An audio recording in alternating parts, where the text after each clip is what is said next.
Okay, team, back with the new warm up for the next 2 months. So September and October. I'll try to make this quick, but you know I usually suck at that. So I apologize in advance. Diamond hip circles is the new first new warm up. And remember, I've switched everything to time instead of reps because I just think that keeps the crew, the clients, at everyone together better, and instead of reps where they kind of some people zip through it too fast, and they're kind of just waiting at the end, and some people do it more slowly. So anyway, everything's for time except for maybe the last one thing. So okay, diamond hip circles kind of stole the concept from the current team warm up.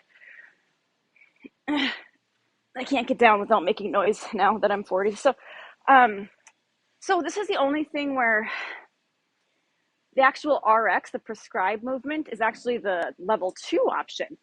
And then level 3 is actually a progression. So I'm going to have the diamond with the feet together, and they don't have to pull them in really far unless they want to. Is actually like the level 2, and I'm going to have them cross the arms like they did in the team warm up.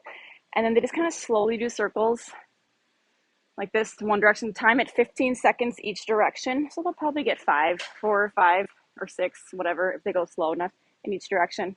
And then, 15 seconds the other direction. Now the progression is the full V that was in the team. And this just gets it gets hamstring, way more hamstring, and that like inner thigh. And then a little more hip, I think, because they can go a little deeper forward. So that's why I had it for the level 3, like progression of this. Now, anyone who can't get on the floor, it's going to just be a standing. I shouldn't say just. How many times have I told all of you that? So don't say it to your clients. Don't say anyone who can't get on the floor, just do standing hip circles. Don't say that. Lock that one away. But I'm saying it. Just have them do hip circles. So standing hip circles like this. But I've gone over this before. Remember, hip circles are a little trickier than we might think. Because they tend to just kind of do their upper body like this, and this is really not doing anything. It's just circling their torso around. Really, their torso should stay still, and they should do some like pelvic tilt, like this, and actually do a hip circle. Like they're anteriorly and posteriorly rotating their pelvis. Am I saying that right?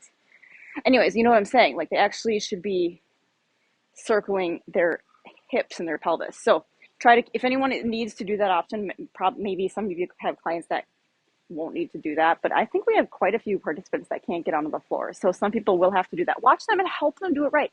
Because they're just like doing this, their hips are still, they're getting nothing for their hips, but they're just like rotating their torso around, and that doesn't do anything. We want to help them get the actual benefits of these stretches, right? Okay, the second one is thread the needle with the rotation, 15 seconds each side. So most of them will still be on the floor, so they can flip to their hands and knees. Try quadruped position, thread the needle. So reach under, but don't let them sacrifice this straight arm. So they're not doing this, they're not bending this arm. So go as far through as they can without bending the arm. Really reach like out and up, and then rotate up the other direction. To help cue them to keep their eyes and their gaze following their hand. That helps them get a better range of motion. Okay, so thread the needle, rotate. Thread the needle, rotate. If they're going at an appropriate speed in 15 seconds, they'll really probably only get like 3, but we want to make these move along. I know it gets tedious, so I didn't want them to do 30 seconds each side. It just takes so long. Anyone who can't get on the floor, easy solution. They can do a standing incline version. Okay. My phone keeps turning off. My old phone. Prone delt raise. This one is harder than it seems like it would be. So really watch them and help them do it right, because they're going to do Superman at first until they learn it. I promise you. They're going to revert just because it's what they know to Superman. This feels really good, so I'm just going to stretch. Okay. So they keep their head and their neck neutral, so head looking like straight down at the floor. It doesn't involve any lower body, so they can just let it relax. They're not going to lift the lower body. Arms are straight out, and they're gonna just lift to delt raise, rear delts. So they're just lifting the arms. This is when you can say just, because we want them to just, literally just lift the arms.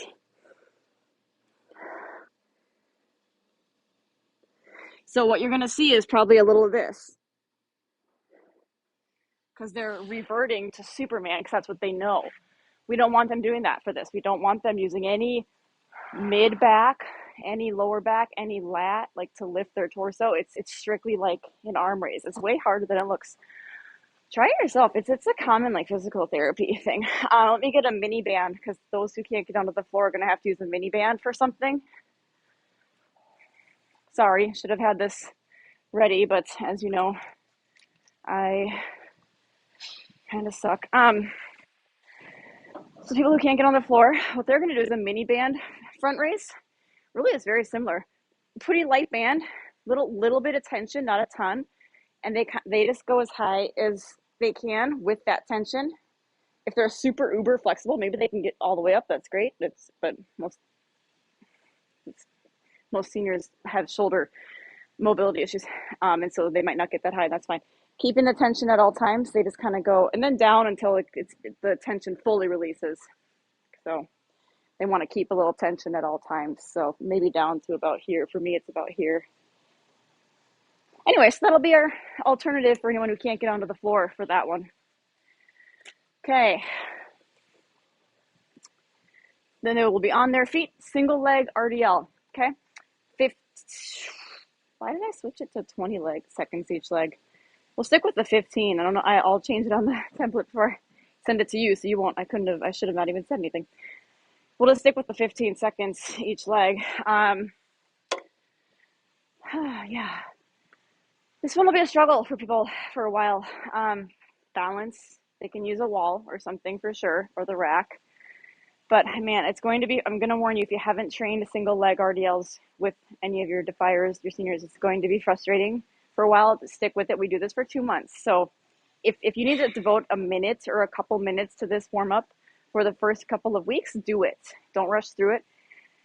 Because it's a tough one, right? I mean, you guys all know. I don't have to act like I'm teaching you for the first time. But soft bend in the knee, I like to cue people when it's new, palms in, because they don't know what to do with their arms. And so if you tell them to retract their shoulders down and back and then keep those palms turned in, and really at first tell them just to go down until their fingertips are at about the distance down of their knee. And that's a good starting point for people. If they start thinking they have to get like this low, they're going to tumble, they're going to fall, they're going to get frustrated. They might never learn it correctly because they might end up doing this, right? So if they get the form right and then tell them just go down until your fingertips are at about knee high. I mean, this is great for starts, right? I'm doing it and I'm still feeling my glutes and my hamstrings. So baby steps on that one. I know it's going to be frustrating. Please keep working on it with them. We do this for 2 months. So again, if you have to, it says 15 seconds, 20 seconds, whatever in the template. If you have to do it for like a minute for the first couple of sessions or the first week or two, go for it. That's totally fine until they get better at it. But anyway, yes, you can have them reach down. Watch out for them not bringing the up leg back far enough. That can really lead to too much of this. When you stretch that leg back, it helps to flatten out that back. So watch for that'll help if their backs aren't flat enough. See if that leg is too crumpled in. Let's see what else. Yeah, it's a tough one, but it's really good, right? They can use something for balance. Crap, I was going to say something else. What was the alternative I had for that? Did I even have one? Oh, just holding something for balance. Yeah. If the balance is just too much of a challenge, we don't care about the balance for the warm-up purposes. We don't care about the balance for this. So if we want them to feel the muscles and fire the muscles, and that's the purpose of it. So have them go up to a rack or a wall. Totally fine. Rather have them hold on to something for dear life, but get the full good warm-up and get those muscles firing than worry about the balance. So have everyone go up to a wall or a rack, and that's totally fine for this one. Okay, I did have something else I wanted to say about oh yeah. If reaching down is just not, if it's causing too much of the hunched upper back, some people, it helps to reach forward. So if reaching forward is helping anybody, so you can cue it both ways and have people pick what works best for them, or you can watch people, and if you're finding that upper back hunched thing is happening, you can suggest to individual people to try reaching forward. Okay? That's what it was. I'm glad I thought of that because it was going to probably keep me up at night. This is taking me 10 minutes. 3-second, now it's getting a little simpler. This should be smooth sailing from here. 3-second negative squat for the next one. 30 seconds of this. Exactly what it sounds like. 3-second eccentric negative. Normal squat position for each person. So hip width apart, shoulder width, somewhere around there. 3, 2, 1, and up. 3, 2, 1, and up. You guys all know how to cue a proper squat. Don't need to go over that with you. Only thing I will say is watch out for people and joke about it with them, because I think they think, every time I say this, people think it's kind of cute, but have them be honest with their 3-second negative.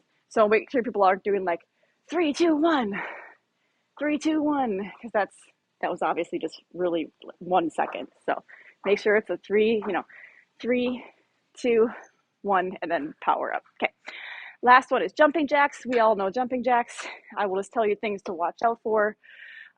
We know we have many participants that can't or shouldn't, because of certain directives, do full jumps. We got you covered.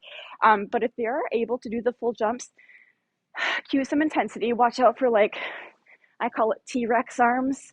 If your arms can move, let's move them. Get those arms up, okay? But for those that are unable to do the full jump, this is my preference.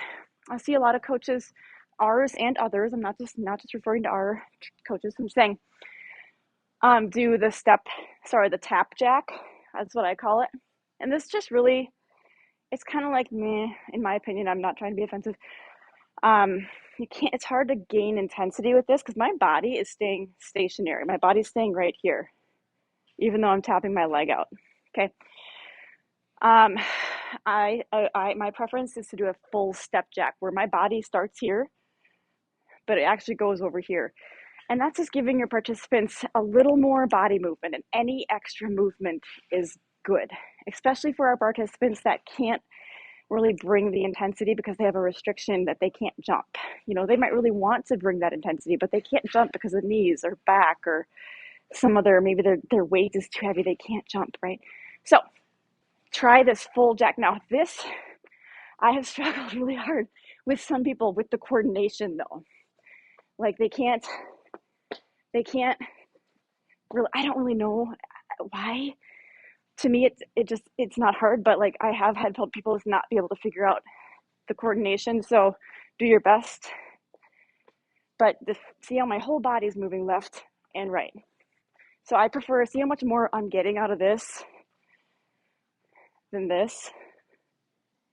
Even my heart rate up has gotten up doing that.